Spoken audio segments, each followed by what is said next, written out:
দুরুদে লাকি, দুরুদে গঞ্জল, দুরুদে আকিকা, দুরুদে হাকিকা ইত্যাদি বিস্তারিত কিতাবে রয়েছে, থাকুক। উপমহাদেশের বিখ্যাত আলেমরা ওজিফা নামক কিতাবে এগুলো লিখেছেন। এ ব্যাপারে আপনার অভিমত কি? আমার অভিমত জেনে লাভ কি?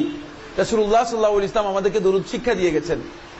সুতরাং রাসূলুল্লাহ সাল্লাল্লাহু আলাইহি ওয়াসাল্লাম থেকে উত্তম দরুদ দুনিয়ার কোন আলেম শিক্ষা দিতে পারবে আপনারা মনে করেন কিনা?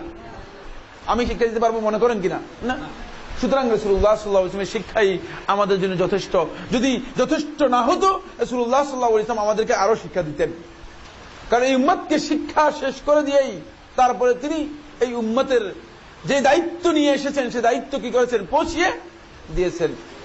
ইয়া আইয়ুহা রাসূল বাল্লিগ মা উনজিলা ইলাইক ফাইন লাম তাফআল ফামা বাল্লাগতা রিসালাতা।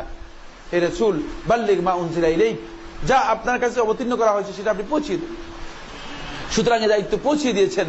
এবং সর্বশেষ রাসূলুল্লাহ সাল্লাল্লাহু আলাইহি ওয়াসাল্লাম আরাফাতের ময়দানে দাঁড়িয়ে সাহাবীদেরকে জিজ্ঞেস করেছেন, আল্লাহুম্মা হাল বাল্লাগত, হে আল্লাহ আমি কি আমার দায়িত্ব পৌঁছাতে পেরেছি? এদের কাছ থেকে সাক্ষ্য নিয়েছেন যে রাসূল সাল্লাল্লাহু আলাইহি ওয়াসাল্লাম বলেছেন যে পৌঁছাতে পেরেছেন, দায়িত্ব পৌঁছে দিয়েছেন। সুতরাং আর প্রশ্ন আমরা নেব না, প্রশ্নের আর সুযোগ নেই। রাসূলুল্লাহ সাল্লাল্লাহু আলাইহি ওয়াসাল্লাম ইসলামের বিধানগুলো আমাদেরকে জানিয়ে দিয়েছেন। এখন নতুন কোনো ব্যক্তি এসে ইসলামের বিধান আমাদেরকে দেওয়ার কোনো প্রয়োজন আছে বলে আমরা মনে করি না।